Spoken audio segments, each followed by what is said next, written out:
no quadro do Movimento Nacional de Solidariedade para com as vítimas das cheias, esta semana tomamos conhecimento do nascimento de uma iniciativa que nos pareceu bem enaltecer, que é um grupo de jovens na província de Tete que se juntaram numa associação chamada Jovens Solidários de Tete, com o objetivo de mobilizar apoios não só para as vítimas das cheias deste ano, mas para qualquer situação em que os moçambicanos precisem de ajuda uns dos outros.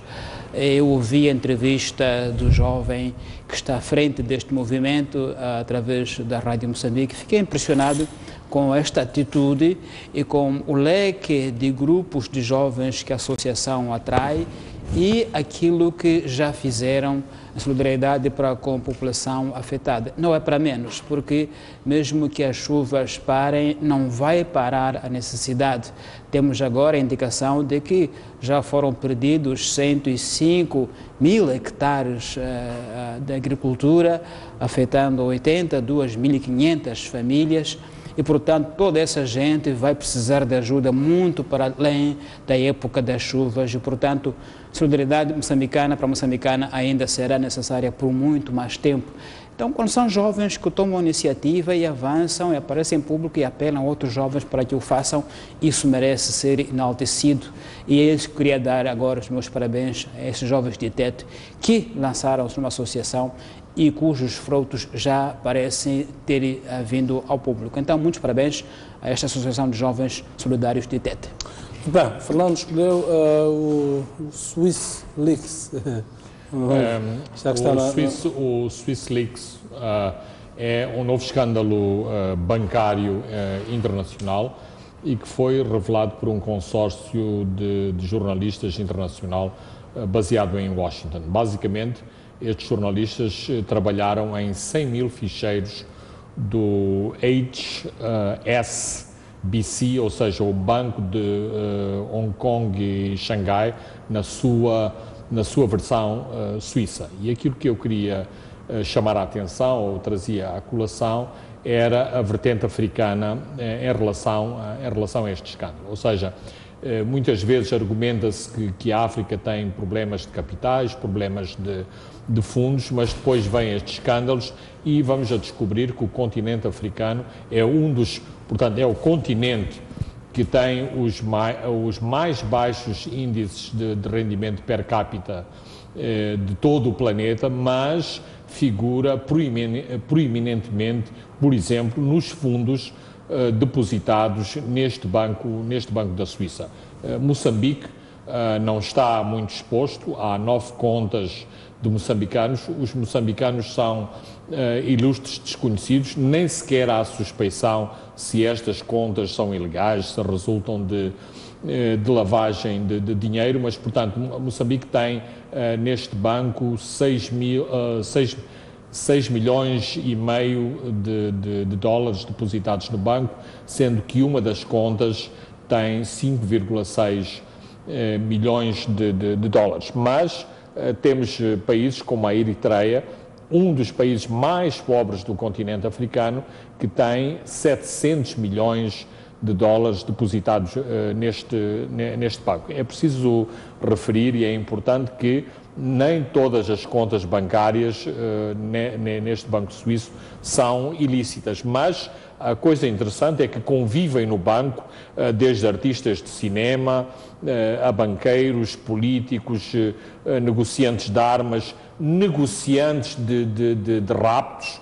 Por exemplo, há aqui um senhor francês que vive na África do Sul, um franco-argelino que vive na África do Sul, que é um dos maiores depositantes deste banco e, portanto, muitas das vezes é interessante trazer à colação exemplos que desmistificam muitos dos estereotipos africanos. Neste caso, infelizmente, esta é a confirmação de um dos nossos estereotipos, ou seja, um continente muito pobre, muito depauperado, mas com gordas fortunas no exterior, nomeadamente na Suíça, e onde pontificam, sobretudo, fortunas da África do Sul, do Zimbábue e da República Democrática do Congo. Muito bem. Normalmente estes depósitos são usados para evasão fiscal e lavagem de dinheiro. Exatamente. E, portanto, este escândalo tem estado a abafar um pouco por todo o mundo. Várias pessoas que, como disse o Fernando, há gente honesta aqui, mas só o facto de haver várias pessoas desonestas, há esta associação óbvia, digamos, com a ideia de que o depósito em contas no exterior visa então visa fugir do pagamento de impostos nos seus respectivos países. Mas vamos aos assuntos que elegemos para esta noite. Vamos começar pelo assunto que vem dominando a semana. Nós falamos na última semana do encontro entre os presidentes, o Presidente da República, Filipe Nyusi, e o líder da RENAM, Afonso Dhlakama. Reuniram-se no sábado e tivemos a ocasião então de escalpelizar esse encontro e voltaram a reunir-se na segunda-feira, no encontro, digamos, que acabou por surpreender a própria imprensa, que não estava à espera, digamos, de um novo encontro apenas 48 horas depois. Nesse encontro, os dois decidiram que a RENAM vai submeter um projeto para a Assembleia da República sobre a sua ideia das regiões autónomas, portanto, para ser discutido nesse fórum. E a RENAM, digamos, como troca, ponho-se entre aspas, decidiu então que os seus deputados iam tomar posse. Já o tinha feito no domingo, no encontro de sábado, portanto reiterou isso no encontro de segunda-feira. E se calhar uma moeda de troca maior, Tomás, vou começar por si, baixou aquela verborreia de Afonso Dhlakama relativamente a este assunto. Tomás. Bom, depois dos nossos comentários domingo passado, o que resultou de forma imediata do encontro de segunda-feira é a tomada de posse dos deputados da RENAM na Assembleia da República. A partir daí, me parece que podemos tirar duas ilações. Primeira, que este encontro de segunda-feira foi muito importante para o presidente da RENAM, antes de mais nada, porque o encontro permitiu dar-lhe argumento para libertar os seus deputados de tomarem posse na Assembleia. Porque não excluo que ele corria o risco de ver os deputados se rebelarem daí a uns dias. E, portanto, foi um momento oportuno para ele, encontrou um argumento politicamente forte de dizer, já que vamos propor um projeto de lei à Assembleia, temos que ir lá para o fazer. E, portanto, deputados estão livres de ir ao Parlamento porque há uma coisa que queremos propor. Mas isso foi, digamos, in extremis, porque eu acho que o risco era muito iminente de o presidente da RENAM ficar a braços com rebelião interna. Aliás, já havia sido anunciado, deputados da Zambésia já estavam a caminho até para assembleias provinciais em Climane. Um segundo aspecto... Diríamos então que foi um encontro que veio digamos, a tempo para os dois presidentes, portanto, ao presidente Nyusi, porque livra de uma pressão que, para quem está a chegar ao poder, não é, digamos, é muito ruidosa. Sim. Para quem quer governar.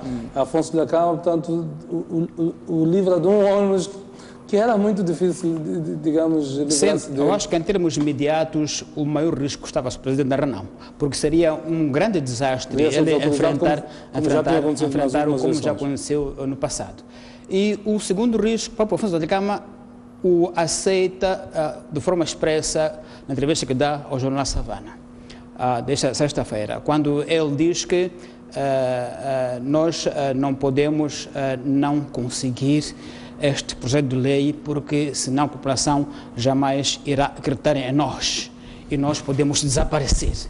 Portanto, é expresso aí que ele está consciente de que, primeiro, colocou a fasquia no seu eleitorado de promessas muito, muito alto e está claro, está consciente do risco de, se não consegue este projeto, ele está em corda bamba. Ele próprio o diz na entrevista de forma expressa no Savana. Então, em termos de efeitos imediatos, segunda-feira passada, eu extraio estes efeitos. Naturalmente, para o presidente Nyusi, é bom que fez uma vitória importante, que é levar a RENAM a reconhecer que é o Parlamento a instância correta para se debaterem questões tão fundas como alterações na composição da nossa administração estatal.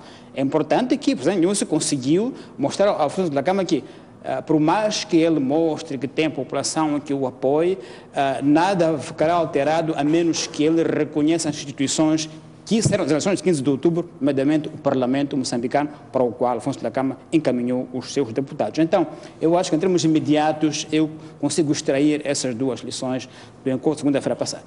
Mas, deixe-me insistir nesse ponto.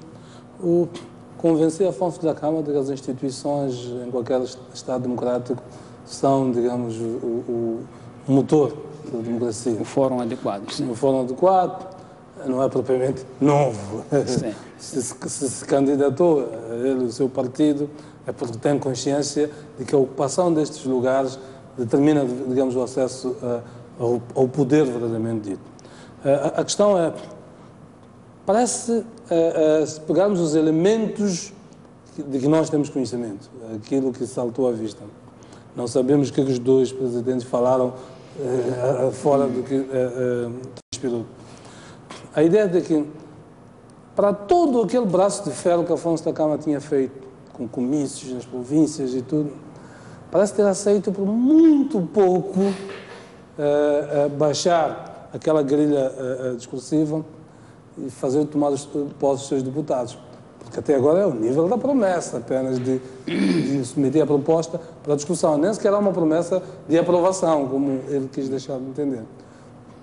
Não, o ponto é que, se eu consigo ler as palavras do presidente da Renamo no fim do encontro do sábado, quando diz que, ou de segunda-feira, quando diz que ai do governo se entender que isto é da oposição e instruir a bancada para reprovar, aí o presidente Nussi não vai poder governar. Se eu entendo isso, e se entendo o tom de urgência com que ele sublinha este projeto, para ele seria suficiente um acordo entre ele e o presidente Nussi e sem ir ao Parlamento. Seria suficiente para ele, o presidente Nussi, dizer assim, está bem, vamos acordar que onde a Renamo teve maioria, você nomeia governadores. Não excluo que ele pudesse esperar essa solução. E, portanto, o fato de que percebeu que a solução não era aí, era no Parlamento, é um passo muito importante. E portanto, ao contrário do que diz o deputado Antônio Muxanga, que diz que tomaram posse quase que apenas por causa do anteprojeto, a chefe da bancada disse, estamos aqui para os 5 anos do nosso mandato. E, portanto, para além do projeto que digamos, objeto imediato, estão lá para os 5 anos do seu mandato. Isto penso que é muito importante porque não há que pensar que se a proposta for reprovada, a Renamo sai do Parlamento. Então, este é um dado adquirido. Foi um pretexto certo. Sim, e serviu muito bem para, de facto, repito, libertar o presidente da Renamo deste risco iminente. Tomás, Fernando, perdão, queria ouvir a sua opinião sobre este assunto. Estaria Afonso Dhlakama, como diz o Tomás, digamos, refém da sua própria decisão por a ter levado até os limites e, portanto, independentemente do que o presidente Nussi lhe dissesse, ele estaria à espera daquela oportunidade para se autolibertar, digamos, dessa sua decisão.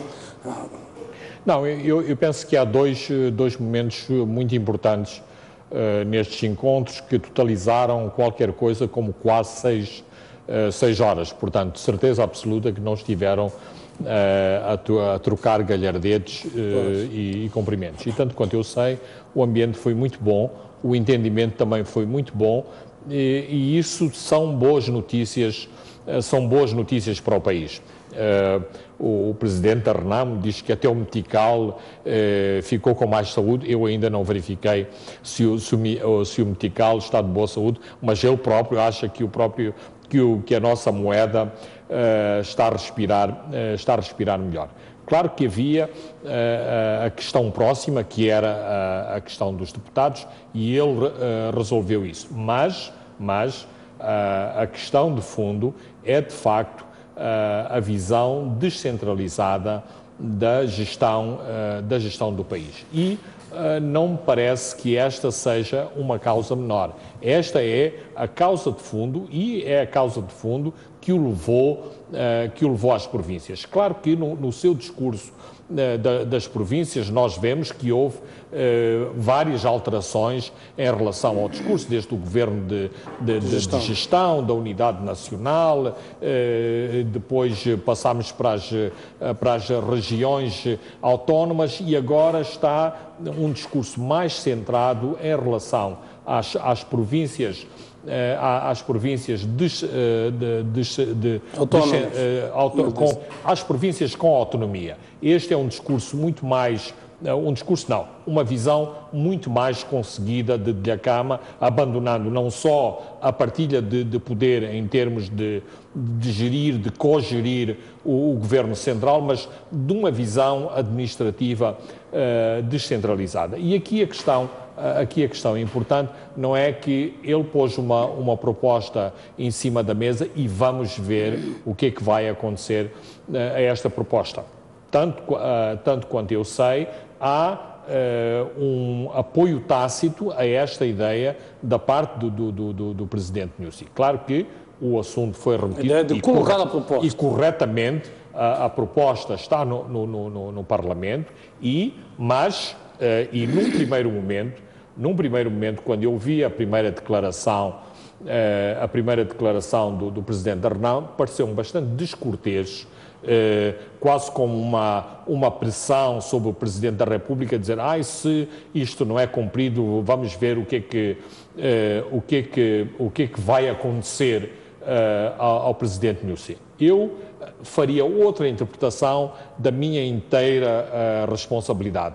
Eu acho que este entendimento entre os dois presidentes levou Afonso Dhlakama a ir um pouco para além daquilo que é o habitual e fazer esta afirmação, mas eu diria que esta afirmação tem um apoio tácito de Nyusi, não nos termos em que foi referida, claro, mas se nós notarmos, e é importante ver a coreografia, não é que Nyusi tomou conhecimento a posteriori, soube uns segundos depois, não. Nyusi estava ao lado, e se fosse uma gafe de Dhlakama, um excesso de linguagem, certamente que o Presidente da República iria corrigir essa situação, o que não aconteceu. Aqui colocam-se outras questões.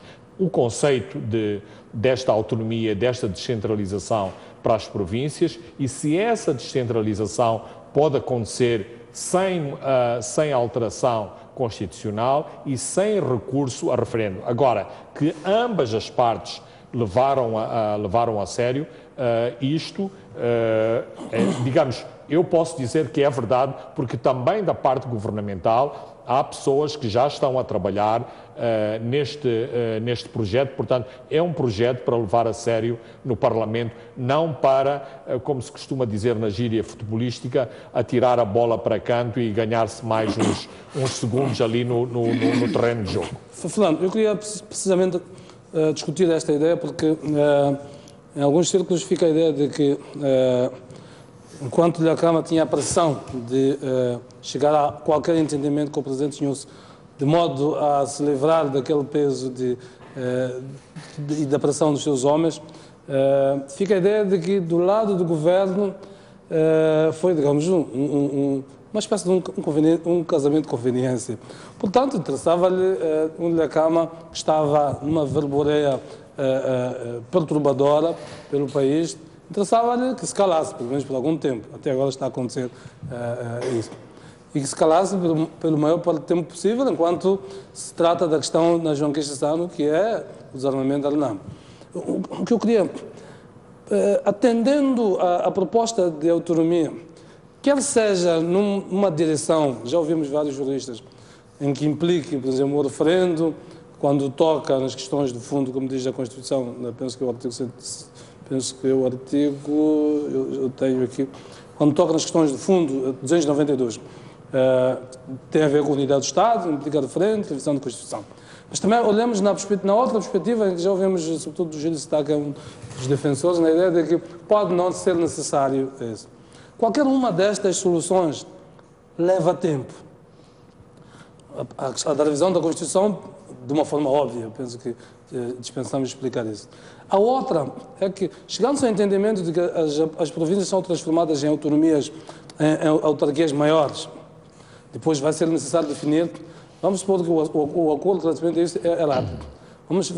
Vai ser necessário definir quem é que governa, que a Assembleia Municipal, que presidente desse município grande.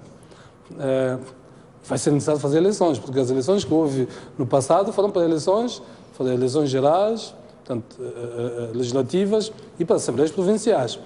E, portanto, o Conselho Constitucional validou os resultados para essas eleições.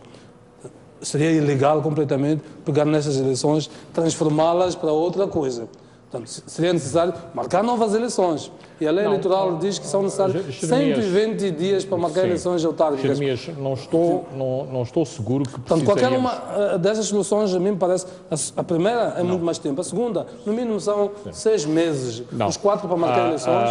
A primeira premissa é correta, ou seja, se formos para um cenário de alteração de Constituição e referendo, claro que teremos que passar muito tempo. Mas não esqueçamos que temos um precedente, porque avançámos para o movimento autárquico, avançámos para a aprovação das autarquias sem termos que fazer referendo em relação a aprovar a institucionalização das autarquias no país. Em relação, e portanto, a própria visão de SISTAC, de compreender a província como uma autarquia superior, é controversa e é preciso alguma criatividade para ter, lá dentro há outras autarquias, para ter essa percepção. Agora, a ideia é a seguinte: avançar-se para um modelo intermédio até 2019 e fazer-se um modelo muito mais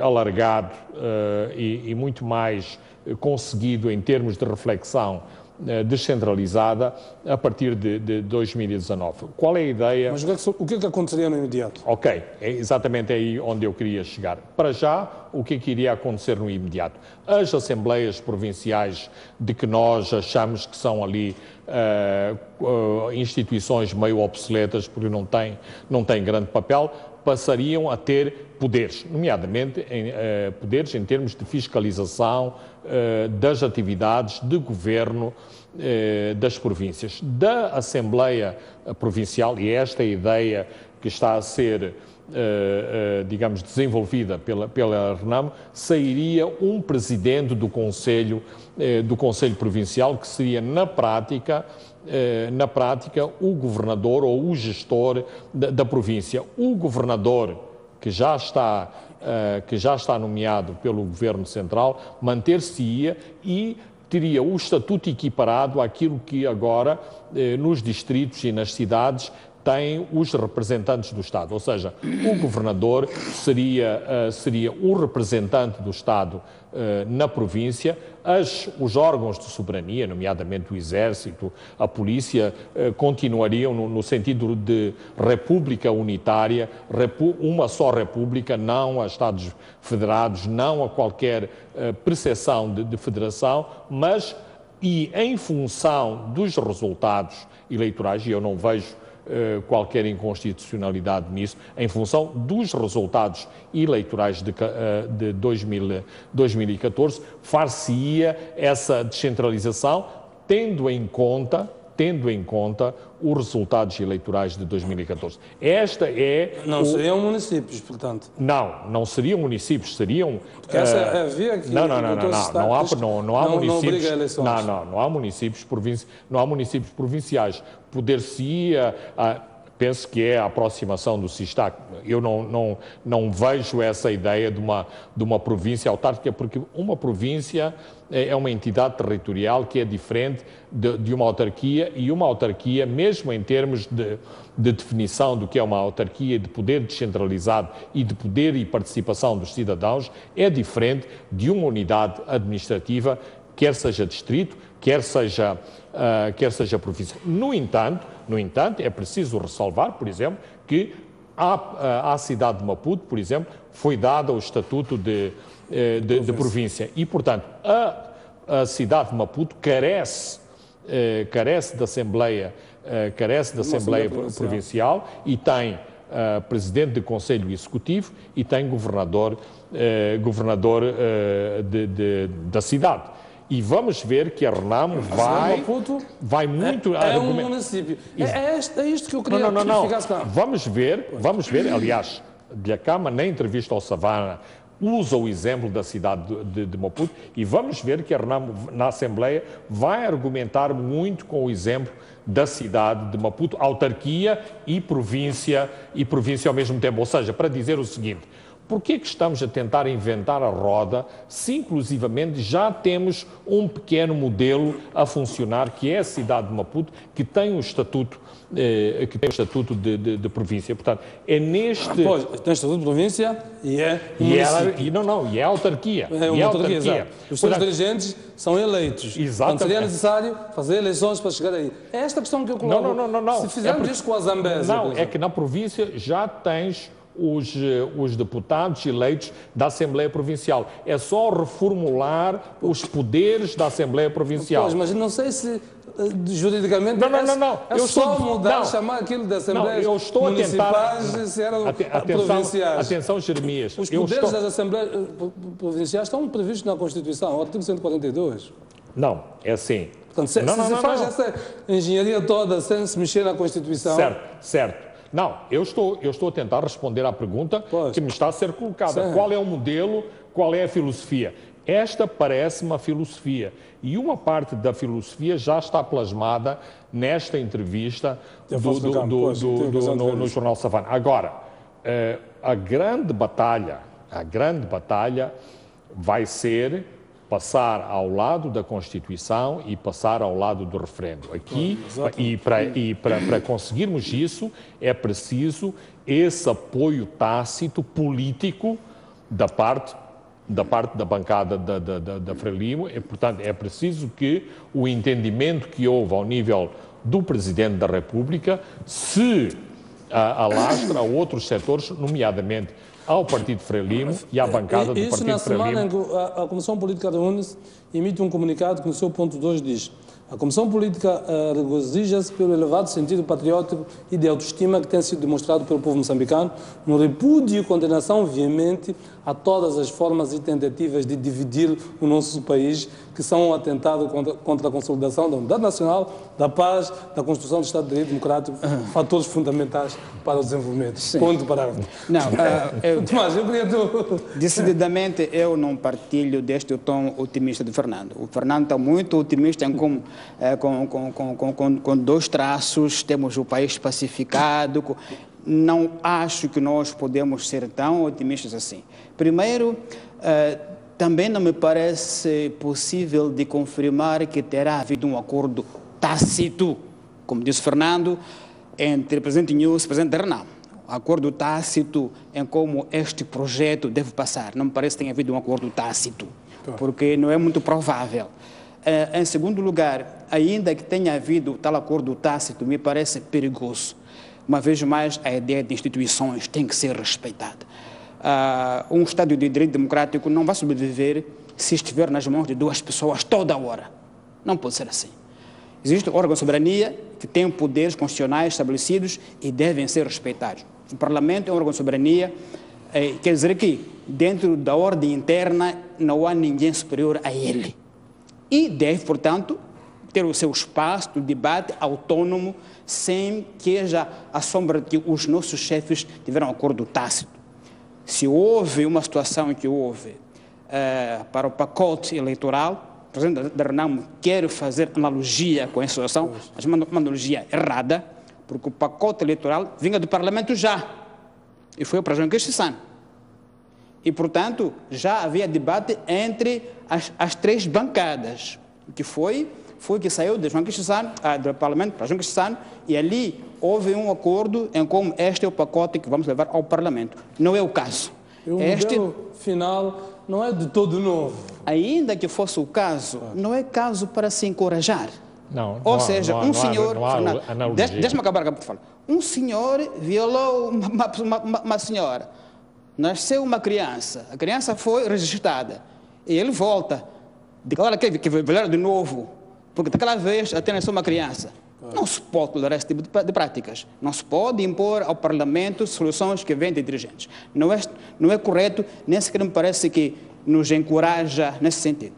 Em terceiro lugar, a transposição de resultados eleitorais que decorreram sob um certo regime jurídico para dele extrair órgãos que incorporem uma outra ordem jurídica, outra legislação, não me parece que também constrói.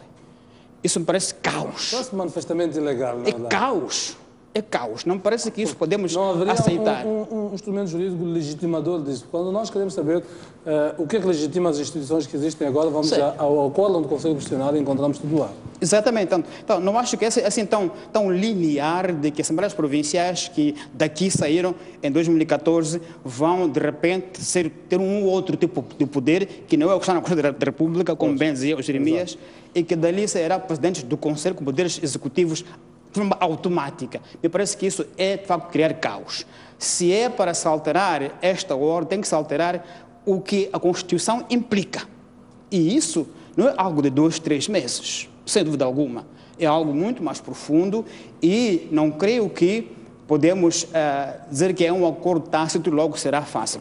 Finalmente, em relação ao professor Sestac, eu estou simpático com o debate acadêmico. Estou atraído pelo debate que o Dr. Sestac está a suscitar na nossa sociedade. E por isso mesmo me repugna que haja pessoas que, em vez de comentar e debater desde o Sestac, façam ataque à pessoa, que é uma falácia. Matar-se o mensageiro. É uma falácia em termos de retórica. Quando você larga o discurso do adversário, ataca o seu passaporte, ataca a sua origem, isso é fraqueza. Quer dizer que você é incompetente de entrar no debate acadêmico e provar que você pensou melhor do que ele. E tenho visto muitos colegas nossos na imprensa, nos jornais, atacar a pessoa deixando o debate de lado. Isso é fraqueza. Isso significa que você não tem capacidade de argumentar com a mesma profundidade para provar que a sua ideia é melhor que a do outro. Então você recorre à sua origem, que é gaulês, que é naturalizado. Isso é fraqueza. Não é um debate de qualidade que possamos desenvolver atacando as pessoas pelo seu passaporte, pela sua cor de pele. Eu repudio isso veementemente. Tomás, a questão central é possível, porque esta questão, mudar a organização política de um Estado, seja de uma ou de outra maneira, por um arranjo jurídico, como já ouvi falar, sem alterar na Constituição, que é o documento que traça as diretrizes políticas e organizacionais de uma sociedade? Aí está. Aí, Jeremias, nós teremos que travar o nosso percurso de debate até vermos o que a Renan de Fato quer propor. Acho que o nosso debate pode desenvolver-se, mas temos sempre que vamos esperar para ver qual é o teor de conteúdo da proposta, sobre se o teor mexe ou não, qual é fundamental. Se não mexer, pode ser possível que se faça alguma coisa, mas não, vamos esperar para ver se mexe ou não mexe. As pessoas que cultivam o direito conhecem uma teoria chamada a teoria dos frutos da árvore envenenada. Segundo essa teoria, você não pode levar em juízo provas que obteve de forma ilícita, porque estão envenenadas e, portanto, também envenenam a sentença. Parece que nós temos sempre, neste tipo de situações, frutos da árvore envenenada. Ou seja, não temos da Renamo visão de Estado, visão de Moçambique que leve às eleições, leve ao debate nacional. Temos toda hora propostas ad hoc que respondem a situações circunstanciais. O presidente da Renamo veio com um governo de gestão. Ainda mal tínhamos acabado o debate sobre se é ou não é acomodável, mudou, tem governos autônomos. Agora mudou, tem autarquias provinciais. Como é que é essa substância? Então, eu tenho muita dúvida sobre se temos essa solução tão linearmente como o Fernando vê. Oxalá seja, problema é isso. Oxalá seja. Eu perguntava, nesses malabarismos jurídicos que eu já ouvi vários juristas, é possível acomodar, ainda não conhecemos o modelo, mas qualquer dos modelos que nos puseram, há muitos modelos no mundo, na verdade, não se tratará de nenhuma invenção. Os modelos de Jorge Autónomo, temos o modelo federal dos Estados Unidos, temos o modelo federal do Brasil, que é diferente do modelo federal dos Estados Unidos, até pela forma como depois os Estados Unidos se fazem, como a Federação dos Estados Unidos se coloca. Há um modelo de Espanha, um modelo de Portugal, enfim, há vários modelos. Eventualmente vamos ter o nosso próprio modelo. E pergunto, é possível criar este modelo da organização de um Estado sem que se reflita naquilo que é a sua lei mais importante, que é a Constituição, em primeiro lugar? Não. Em segundo lugar, se isto tudo não era exatamente, não é o primeiro grande trunfo, por exemplo, o primeiro grande trunfo de Inhosse, no sentido de que desviou o debate, portanto já não é aquele discurso de guerrilha da Câmara, mas o discurso é feito na Assembleia, é feito na imprensa, mas pelo menos nos desvia daquilo que era o assunto e desvia-nos, que nos leva o tempo que for necessário neste debate jurídico, mas pelo menos nos aliviamos daquele outro discurso. Ok. Começando pelo fim, eu acho que houve e há seriedade, quer por parte de Afonso Dhlakama, quer por parte de Filipe Nyusi, em aceitarem esta questão da descentralização como um assunto sério.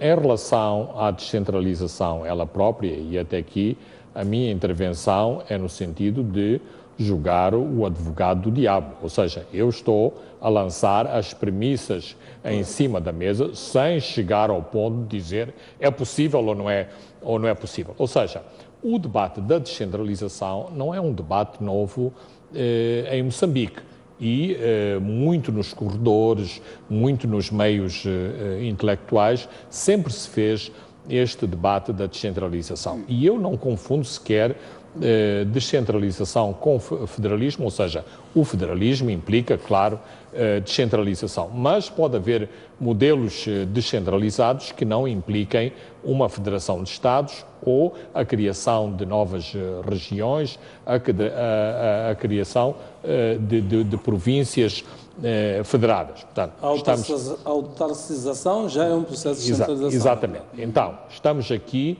a elencar estas várias possibilidades. Que isto é um processo novo, que apanhou de surpresa, digamos, a elite moçambicana. Claro que apanhou de surpresa a elite moçambicana, mas vejamos ainda outro cenário que seria possível e não seria necessário mexer em Constituição, mexer na própria administração. E que até certo ponto Filipe Nyusi estava disposto a acolher, que era, por exemplo, nas províncias onde a Renamo ou a oposição, porque aqui há uma nuance, a oposição é uma coisa, são os votos da Renamo e do MDM, outra coisa são só os votos da Renamo, nomear-se-iam governadores sem filiação partidária ou conotados com o MDM ou com a Renamo. Não haveria aqui absolutamente nenhuma violação da Constituição.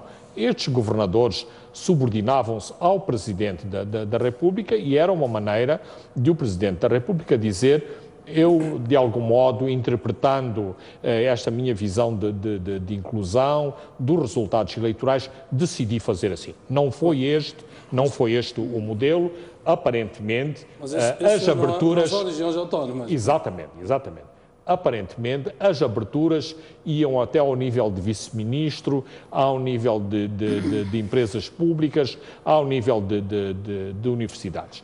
A visão de Dhlakama em relação a isto é que qualquer nomeação a esse nível, estas pessoas são engolidas pelo aparelho do governo, pelo aparelho do próprio partido Frelimo, e então ele recuou neste tipo de proposta e é por isso que quer este modelo descentralizado. Agora, a questão em relação a estas coisas é possível trabalhar-se neste modelo sem mexer na Constituição?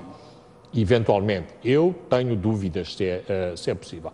Mas se for necessário mexer na Constituição, exatamente, e havendo vontade política, a Renamo e a Frelimo têm os 2/3 necessários para se mexer, na Constituição. Portanto, não é uma vontade de Filipe Nyusi e Afonso de Acama, é uma vontade da Frelimo e da Renamo, se chegar a este tipo de entendimento, para se fazer esta alteração constitucional. Como estamos a ver, qualquer um dos caminhos é um caminho que leva algum tempo, pelo que estamos a ver. Sim. Tempo parece ser aquilo que Afonso de Acama não tem.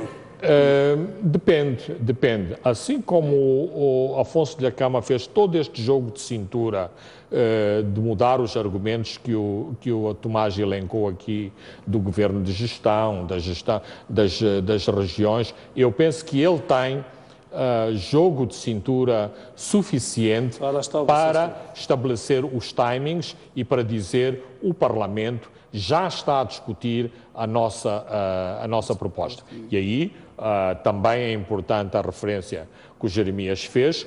Estamos todos a ganhar tempo. Nós precisamos que o país ande para a frente, que o país trabalhe e que o país não viva de comício em comício. E aqui Afonso de Acama tem a garantia que o assunto está a ser discutido no Parlamento e começa a ser discutido a partir de março, se a Renamo apresentar o seu anteprojeto. Não é possível que a população, o homem de Mopeia, de Mocuba, do Alto Molóque, queira que em 2 dias tenhamos um acordo sobre isso. É preciso esperar. Mas, para isso, também é preciso alguns entendimentos importantes. Por exemplo,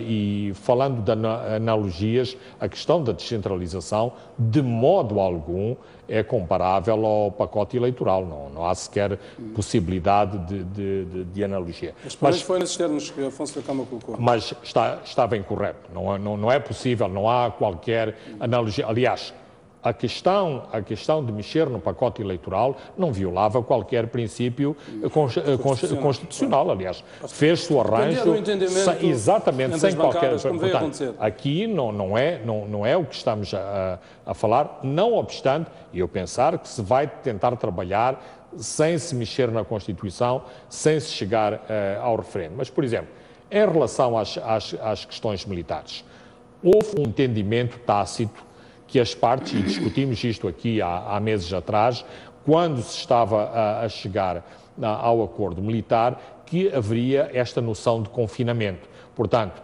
as pessoas da Renamo estavam nos seus sítios, as forças do governo estavam nos seus sítios. Ora, se depois do acordo de 5 de setembro, as forças do governo se movimentam em todo o país no âmbito das suas próprias missões enquanto órgãos de defesa da soberania moçambicana, que é o argumento do Ministério da Defesa da maior parte dos nossos dirigentes. Se isto for assim e se isto em última análise constitui provocação em relação às forças da Renamo acantonadas em determinados sítios, ora, é preciso que haja aqui um entendimento de cavalheiros ou mediante as atas que foram elaboradas nas discussões da Joaquim Chissano, para que isto não seja nem entendido como violação do acordo militar, nem entendido como provocação. Onde é que eu quero chegar? Aquilo que eu quero chegar é o seguinte: se estamos a discutir descentralização, não pode haver medidas tão radicais que aconteçam nas províncias neste intervalo de tempo que seja entendido como medidas unilaterais, partidarizadas, no sentido de politizar demasiado determinadas decisões, nomeadamente em províncias como Nampula, como a Zambésia, como Tete e como Manica. Muito bem, eu queria vos convidar para o nosso intervalo. Acabamos alargando o debate relativamente a esta questão, mas é a questão central, de facto, que vai determinar o próximo curso dos acontecimentos nos próximos tempos. Vamos ao nosso intervalo, voltamos daqui a pouco. Não sai daí.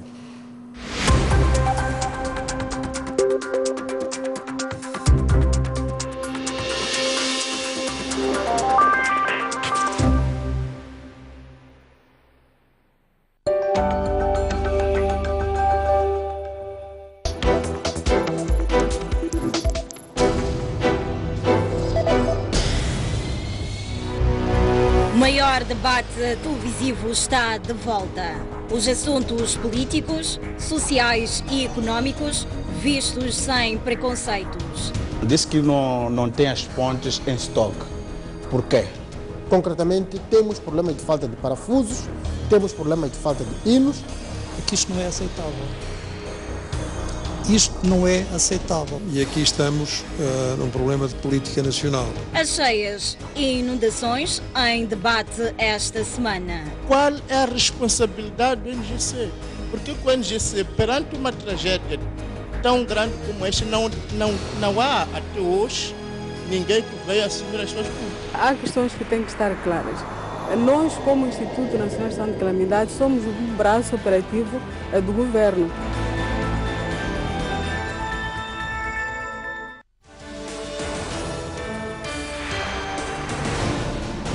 A economia está a crescer e o país a mudar.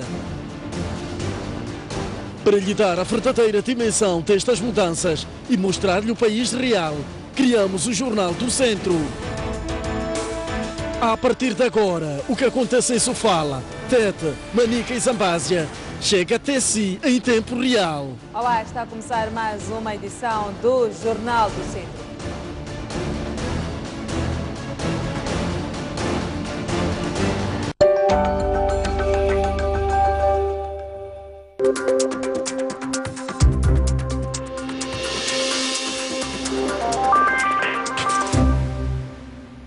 Muito bem, já estamos na segunda parte deste ponto de vista.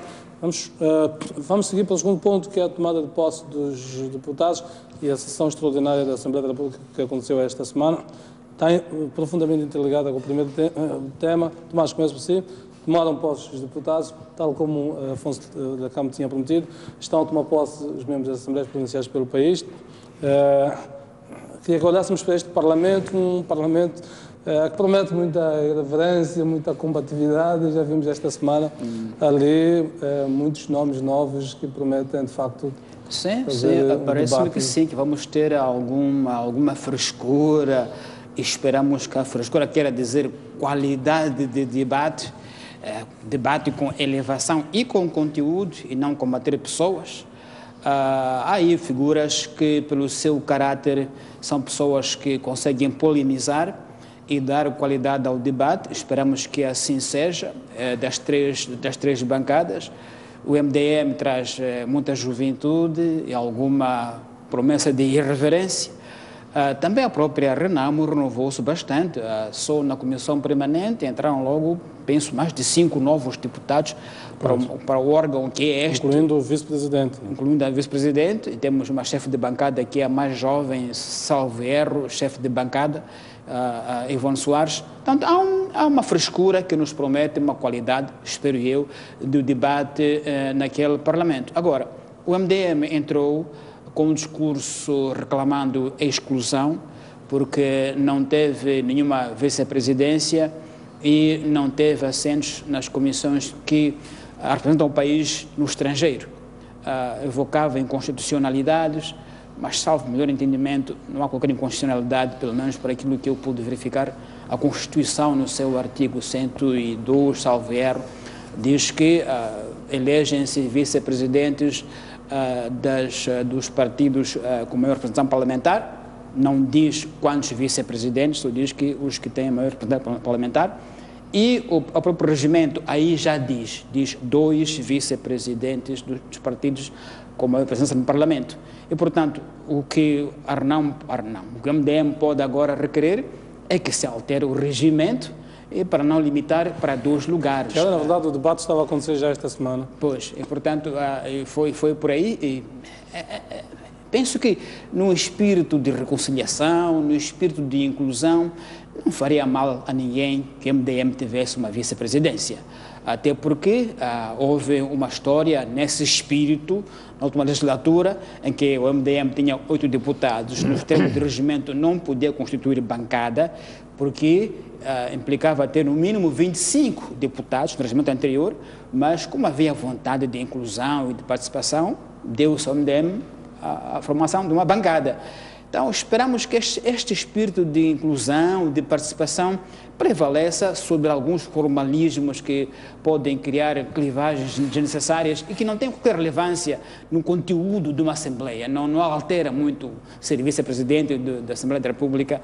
O que altera são as ideias que cada bancada possa levar àquele pódio e que dignifiquem nós que os elegemos. Então, há uma expectativa de que haja um debate de qualidade, a começar logo pela proposta mais esperada, sem dúvida, que é esta das regiões autónomas ou da autarcização das províncias. Ainda não sabemos qual vai ser o termo, a expressão, o modelo a ser proposto. Aí espero que Renamo traga uma proposta com fundamentação imbatível e, sobretudo, que se liberte da origem da ideia, porque a ideia tem uma origem. A ideia tem origem em como a Renamo quer poder governar nas províncias, onde essa ideia, me parece, é a tal fruto da árvore envenenada. Pois, acaba de condicionar, exatamente, de alguma maneira, a forma como ela vai ser recebida pelos outros. Porque, como quem diz, descentralização, sim, mas só no centro-norte e no sul. Não. Então, é isso que eu digo, fruto da árvore envenenada. Então, a Renamo tem que saber o antídoto para tirar o veneno desta árvore, cujos frutos quer servir a toda a gente. Então, não, isso, Tomás, isso seria inconstitucional. Quer dizer, só a descentralização só funcionaria numa parte. Mas foi assim que o Dhlakama apresentou a ideia ao mundo e aos seus eleitores. Não, isso está completamente fora de questão, porque como há uns tempos no Parlamento português fez-se um acordo com a TAP, então os sindicatos que concordaram, os seus trabalhadores seriam protegidos. Os outros que não concordaram, os trabalhadores, afinal, há trabalhadores protegidos, há outros que não são. Exatamente. Então, haveria províncias especiais e províncias não especiais. Está completamente fora de questão. O modelo da descentralização a aplicar-se tem que se aplicar a todo o país. É que o Fernando usa bem a expressão descentralização, mas não é a expressão originária da Renamo. A Renamo não falava assim. Há aqui uma inundação de terminologias. Mas eu penso agora que a Renamo há uma espécie de limpeza vai chegar da ideia original. Até porque a lei, o seu caráter, porque, inclusivamente, o caráter abstrato da lei não permite que se faça as pessoas a descentralização. Eu estou de acordo com a descentralização, estou de acordo com a minha ideia de devolver o poder, estou de acordo com... Agora, vamos lá debater outra coisa, é como é que podemos fazer com que os eleitores sintam que os órgãos das eleições representam a sua vontade. É outro debate, não é como acomodar aquilo que o Renamo disse que ganhou. Esse aqui é o veneno do debate, que tem que haver uma extração do veneno para o debate ficar mais limpo e mais... Uma decantação. Exatamente, uma limpeza. Mas voltamos ao Parlamento. Eu levantava aqui a questão do Parlamento, interferência, e há mudanças significativas que eu queria que comentássemos aqui. Na primeira comissão está o Edson Macuaco, como presidente da Comissão dos Assuntos Constitucionais, Direitos Humanos e de Legalidade, uma comissão-chave, porque todos os projetos de lei na Assembleia têm de passar por esta comissão, por esta e pela Comissão do Orçamento, que também tem que... Plano e Orçamento. Plano e Orçamento. Essa continua nas mãos do Dr. Inés Comis. Portanto, a outra mudança, o Tomás já falou, Ivone Soares, chefe da bancada do Renamo. Há mudanças também dentro da estrutura da bancada do MDM. Queria aquele ruído, Manuel de Araújo, que não perde tempo em lançar sempre algumas farpas, mostrando então que é uma oposição clara ali dentro do MDM. A chefia da bancada. Pois, eu queria ouvir a tua opinião. Não, o Tomás já fez referências aqui importantes em relação a algumas nuances, quer às comissões, quer à própria comissão, quer à própria comissão permanente. E, em última análise, o que é importante é que as diversas forças estejam representadas. Portanto, às vezes há que abrir mão de determinado formalismo para se conseguir o bem maior, que é que as diversas forças estejam corretamente representadas ao nível da Comissão Permanente, ao nível das próprias comissões. A mim pareceu-me, por exemplo, excessivo usar-se a máxima romana a lei é dura, mas é para se cumprir, quando se estava a argumentar se o MDM poderia ou não participar, quer na Comissão das Relações Exteriores, quer em relação à vice-presidência. Em relação às comissões... E, curiosamente, quem veio com essa argumentação foi a Renamo. Exato. Mas eu queria ouvir o seu comentário. É uma boa aposta. Vamos lá.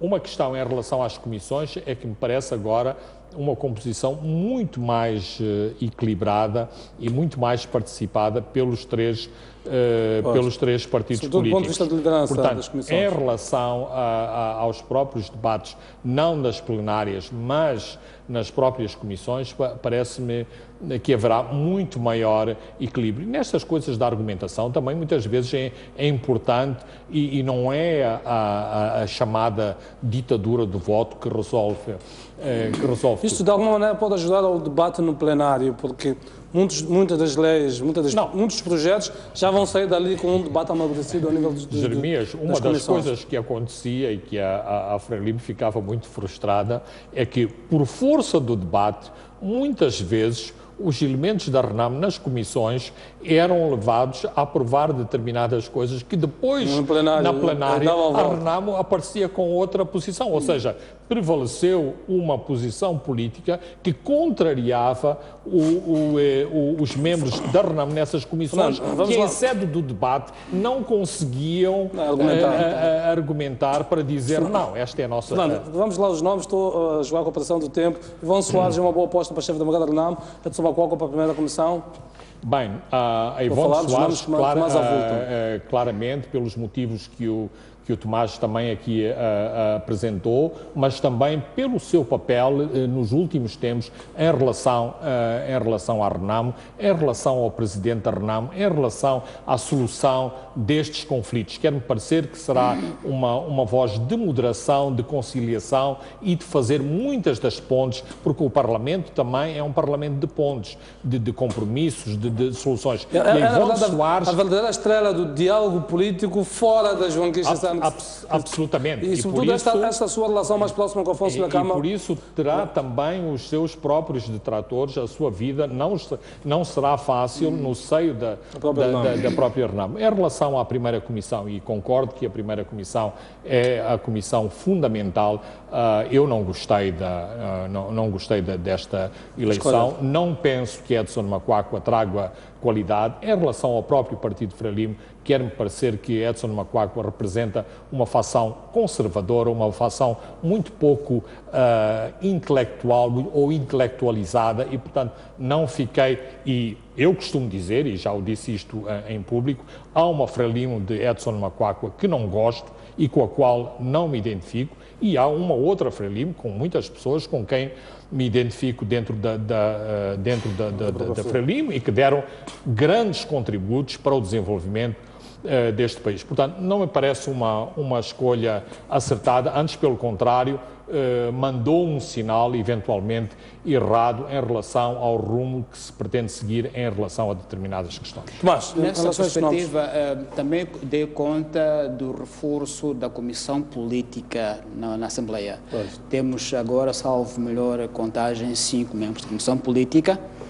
Reforçou-se bastante, pode ser parte da tal bicefalia de que falamos. Pode ser que o partido quer exprimir a sua presença no poder através da sua bancada parlamentar. Pois, vai ser contraponto ao governo, o verdadeiro contraponto da Assembleia, na verdade é isso. Agora, se isso quer dizer que...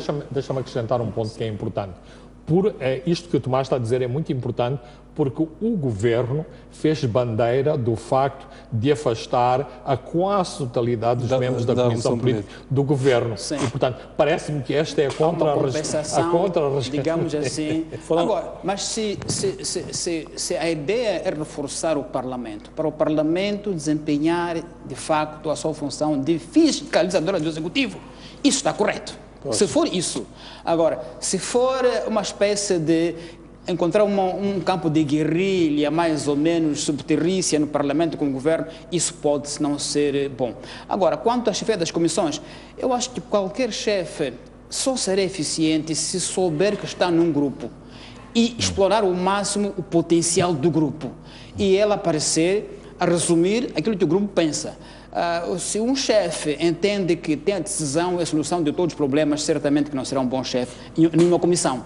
E isso é válido para os chefes das bancadas, porque eles, no fim e ao cabo, devem sintetizar aquilo que é o consenso das comissões e não tendência para o estrelato, ser estrela. Isso realmente não dá qualquer qualidade ao debate, pode, pelo contrário, até destruir pessoas que, em princípio, eram pessoas com muito valor, mas se quiserem ser estrelas, vão se expor demasiado às câmaras, toda hora querem falar, daí a pouco ficam, digamos, banalizados. Esse é o risco do estrelato, que se opõe ao trabalho em equipa, ouvir a equipa e dar palavra também a outras pessoas para falarem, em vez de você toda hora ser você aparecer para mostrar serviço. É esse o risco, muitas vezes, deste tipo de grupos. Eu olhava aqui rapidamente, via que os membros da Comissão Política que estão no Parlamento são nada mais, nada menos que 13, Tomás. Pois? São 13. Portanto, é um reforço muito grande. De peso. Temos Alberto Espanda, Eduardo Mulembe, Inés Comige, Verónica Macam, Margarida Talapo,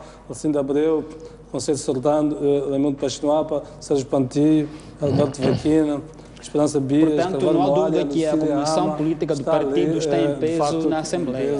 Isso tem alguma mensagem clara, claramente. Muito bem. Muito rapidamente, queria, os autores que estão a fazer pressão, estamos em cima, queria um verdadeiro aspecto. Já que estamos na ressaca das cheias, a questão das infraestruturas públicas, temos um programa ainda esta semana que discutia a questão das cheias versus infraestruturas públicas, com muitos engenheiros que levantaram questões muito profundas à volta da forma como nós encaramos as nossas infraestruturas públicas. Fernando? Não, como tenho muito pouco tempo, tenho que ser quase telegráfico. Achei muito importante as intervenções do engenheiro Carmo Vaz e do arquiteto José Forjares a colocarem o dedo na ferida em relação às nossas infraestruturas e àquilo que temos que fazer como trabalho de casa em relação às infraestruturas. E para ser muito gráfico em relação a isso, imaginemos, por exemplo, a África do Sul, que é um país aqui ao lado, claro, com outro tipo de desenvolvimento que Moçambique não tem, mas, por exemplo, a África do Sul dividida em dois e uma parte da África do Sul paralisada durante um mês, por causa da falta de uma ponte e por causa da falta de 10 pilares de energia. Isto era completamente inaceitável. E nós temos que dizer, tal como disse o engenheiro Carmo Vaz, é inaceitável que tenhamos o país paralisado por causa de uma ponte e por causa de 10 pilares de energia. E não basta as desculpas esfarrapadas, às vezes, inclusivamente, o estilo defensivo esconde uma certa arrogância em relação às explicações. Por exemplo, eu não preciso ser engenheiro de pontes para saber que para pôr cascalho, para pôr pedra e para pôr areia, isto depende dos meios que são alocados para fazer esta movimentação de solos, para criar as condições da plataforma para a ponte ser usada. Portanto, quando nós chegamos no nosso país, por exemplo, a justificar o atraso das obras porque chove, ora, todos os anos chove.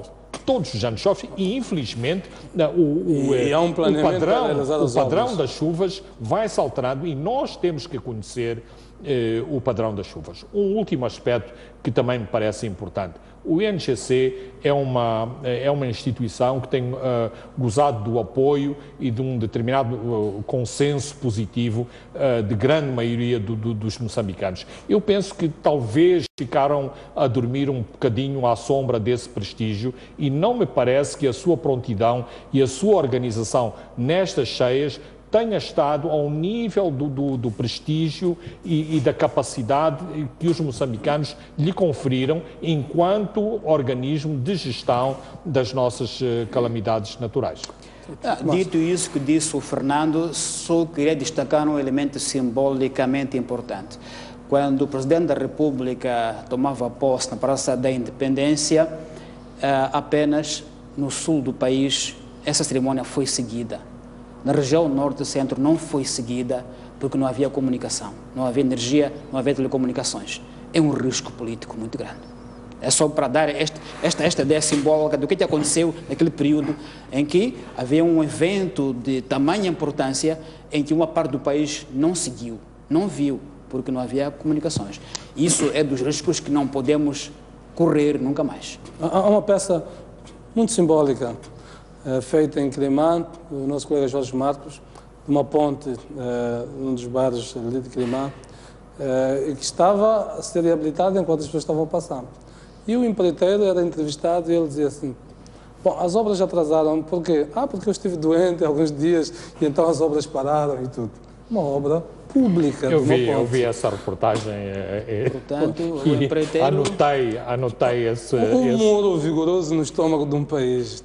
Não pode parar porque o empreiteiro tem uma febre. Não, mais.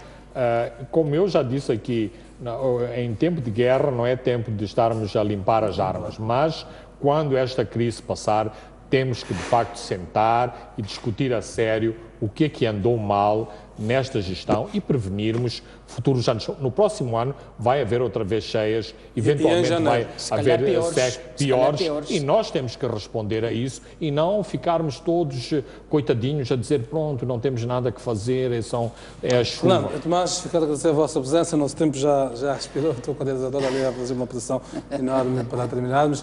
Aos nossos telespectadores que nos acompanham, dizemos nosso muito obrigado. Próximo domingo voltamos a encontrar neste mesmo espaço. Boa noite e uma boa semana de trabalho.